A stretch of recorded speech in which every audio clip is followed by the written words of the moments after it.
Hey, Ben, can Hello. you hear me okay? Hey. Yeah, I think so. How are you? Awesome. I'm good. How about yourself?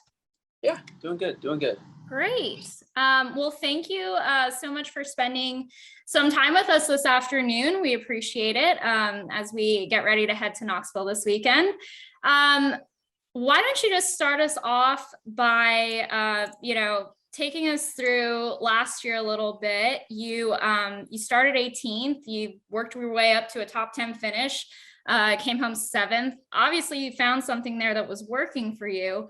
What did you learn last year, and how do you think you can take that and capitalize this year?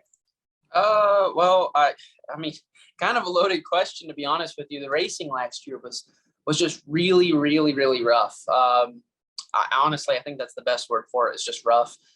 It turned into a point where there were certain trucks. I'm not going to say numbers or names yet. You'll find out this weekend. I have a feeling they'll do the same thing. But last year they would just turn right on you on the straightaway, turn left or right depending on what lane you were in. We saw the bottom was pretty much the place to be. The track took rubber and got pretty fast and almost turned into like an asphalt race of some sort, just a really, really rough version of it. So it was elbows out racing the whole time. And it seemed like the folks that were the most rough made up some spots, but eventually it would come back to bite them and somebody would have enough and wreck them. So I think the thing for me is I don't want to partake in any of that. I did my best not to last year. If I was around those rough individuals, most of the time I let them go because it was a long race and it wasn't worth getting in any incidents. So I would like to just have a nice quiet race. Everybody else can fight and do what they want. But I don't know. I have a feeling it's going to be really, really rough again. And I just hope that everybody kind of looks at the big picture and understands that there's not there's no reason to tear up the trucks. If you're faster, then try to make the pass. But let's not be turning left and right like we were last year. That was like bumper cars or go-kart racing. All right, well, we will now open the floor to questions. We will start off with Bob Pockris. Just a reminder to me, if you have a question, please raise your hand within the Zoom platform or type us a chat, and we'll be sure to get to as many questions as we can. We'll start with Bob Pockris. Go ahead, Bob. You're on mute, Bob. Yeah, Ben, along those lines, last year's race was 45% run under caution. Do you think this year's race will be the same, and why or why not? Yeah, I do. There's one variable that I think that can change that, and that's going to be the track prep. I've heard that they're planning on trying to till up the track under one of the stage breaks and, pretty much reset the playing field. If that happens, I don't think it's going to be as bad. But if the track takes rubber and it gets to an extremely rubbered up point like it did last year, then yeah, I anticipate the race will be pretty rough again and a lot of cautions. And that just stems from the fact that you have so much grip, but you're still going slow enough to, throw your truck at people and not have a huge damage penalty from it. So I just anticipate it's going to be very similar. And now let's say they do tear up the track and they do till it up and it gets back to a dusty, slicked off position again. Well, that'll change the racing for a little bit. And I think everybody is going to have to race smarter. And if you do need to pass somebody and you have to get them off the bottom, well, that'll be easier to do. You can just give them a little nudge at that point rather than having to drive through them. When it got rubbered up last year, people would gas up in the middle of the corner, just floor it and try to push you out of the groove. I never seen anything like it. And do you think it'll change? You guys are using the Bristol tire and not the tire that you had last year at Knoxville? I don't know. That's a good question, Bob. The tires, it seems like we can come back a year later and we have the same tire and it races completely different. So I don't really know what to make of the tires this go around. I know my engineer and crew chief, they look at all that data, but as for me, I'm just going to try to hop in it and drive it. I just anticipate that it's going to take rubber again. And I think you're going to see the start of practice. It's going to be really quick at first. It's going to start slicking off. The speeds will slow down, slow down, slow down. It'll take rubber, and then it'll be as fast as ever at the end of the night when practice is all said and done. So I'm anticipating the same thing regardless of a different tire or the same tire of Bristol. Thank you. Yes, sir. All right, our next question will come from Cameron Richardson. Go ahead, Cameron. Hey, Ben. Playoffs are coming up, so how much do you weigh a regular season title when you already have the championship last year. You've already accomplished the biggest thing you can in trucks. So, how much is that regular season title on your mind? Well, to be honest with you, it's weighed on me since Daytona. I've thought of really nothing else except that regular season championship right now. And it's not because, I want the regular season trophy or any of that. Like that doesn't matter to me. I want the trophy at the end of the year. But what matters to me are those bonus points. Those 15 playoff points are pretty big. It's 3 race wins, and right now we're within grasp of getting it. I don't want to give it up. And it's a shame that last year we led for so long. And then the last several races before the regular season championship, we gave up the lead. And I think we fell back to 3rd. I don't want to repeat of that. I want to capitalize on this opportunity right now. And unfortunately, the past few races, we've been giving up some points. After the 4 popped our tire this past weekend, we went from probably having a good top 10 run to 18th, and we might have lost, about 10 points right there. So I want to play it smart here, but at the same time, I know that we're going to Knoxville and that the racing is going to be very chaotic. So I'm prepared to be as elbows up if I have to. I just want to make sure that whatever we do, we hold on to this lead. And I right now, I want to win races. I want to win Knoxville. I want to win all these places. But even above the win, right now, the regular season championship is my P1 priority. Thank you. Next question will come from Dustin Albino. Go ahead, Dustin. Hey, Ben, how are you? Good. How are you? Good. Hey, so I'm doing a story on ThorSport. So I had a couple broad questions for you, but this is your 7th year with the team. Overall, what's it been like being in the mold there for the last 7 years? I've enjoyed the heck out of it. Honestly, I can't believe that it's been 7 years. It doesn't feel like it. It's funny though how things have changed, but everything has still stayed the same over that time period. ThorSport Racing, I feel like it's gone through a lot of growth since 2016 when I started.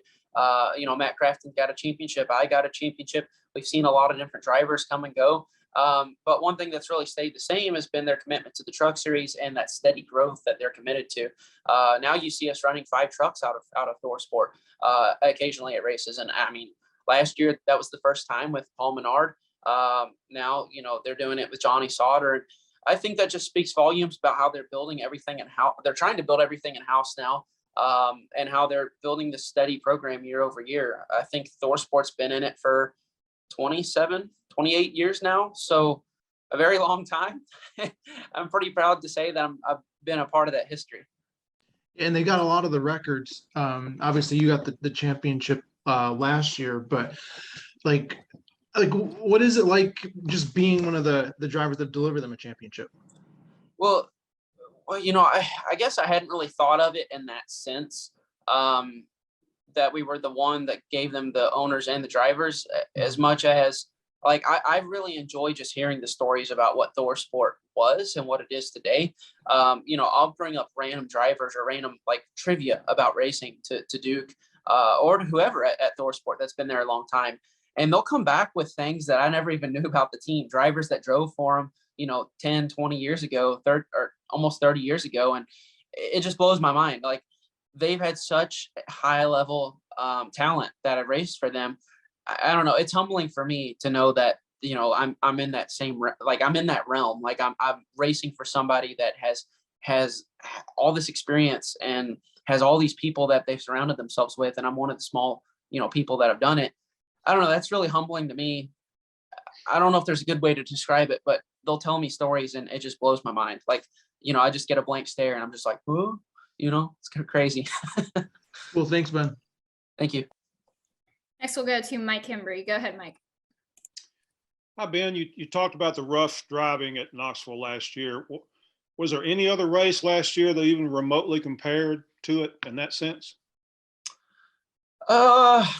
Probably not. I mean, you go into Martinsville or other short tracks and you know what to expect. It's short track driving. Knoxville was another level. I mean, it reminded me, honestly, I had flashbacks to go-karts. I had flashbacks to racing indoor kart races where, just the roughest driving you can imagine. But that was just the way that it was back then. And it was go-kart, so it could take it. But now we're driving 3,400-pound race trucks. I wasn't a fan of all that. I mean, it probably made for great entertainment for the fans. I don't doubt that at all. But from the team perspective and for this group, of us, this garage that has to travel with one another every single week, and you have to compete against each other every single week. It adds a certain level of stress and excitement that I don't think was there before, or at least not at that level. In a lot of cases, dirt track racing in general is sort of like that. Was that part of it, or was it more, you talked about the track rubbering up and that sort of asphalt nature of it? Was that more so than the dirt track background stuff? Yeah, I think so. I mean, you look at Eldora and just the history of trucks on dirt, and I mean, yeah, the races can be rough, but as far as intentional dirty driving, like it was very limited. I mean, a lot of it was accidents or getting into the corners too hard. And yeah, the trucks look rough, but it's it's just hard racing and it's mistakes by drivers. This was a lot of intentional stuff, and the only difference from Knoxville versus the other racetracks we've gone to, it's the lack of banking and the rubbered up dirt. We've never had rubbered up dirt before, so I attribute it to that. And look, I mean, it doesn't hurt that it's halfway through the season now, and we're going on this 7th or 8th week, and this continual stretch that we've been in. Emotions are, I mean, I can tell you right now, for me in the garage, the emotions are really high at this point. The frustrations are really high for a lot of teams. And I honestly have been telling my guys, I'm like, y'all just stay calm. Let's sit back and enjoy watching the other people blow up. Let's watch them have tough times. Let's enjoy that and appreciate that we're not in those situations. And even when the days are bad, let's just remember that it could be worse. And that's been my philosophy this year. And so far we're doing okay. And look, we've had a lot of bad races. But when it comes to Knoxville, I don't have any expectations. We're just going to go there, be grateful we're racing, and we're, at a dirt track, and we're going to have fun. It's got a good local grassroots feel, and we're just going to be elbows out and make sure that we take care of ourselves. Thanks. Next, we'll go to Daniel McFadden. Go ahead, Daniel. Hey, Ben. So my first question is a very important question. How many days of growth are we talking about on the phase right now? Oh boy. Man, at least probably 3 hours. I'm a real man's man, I go every 2 hours, I've got to shave.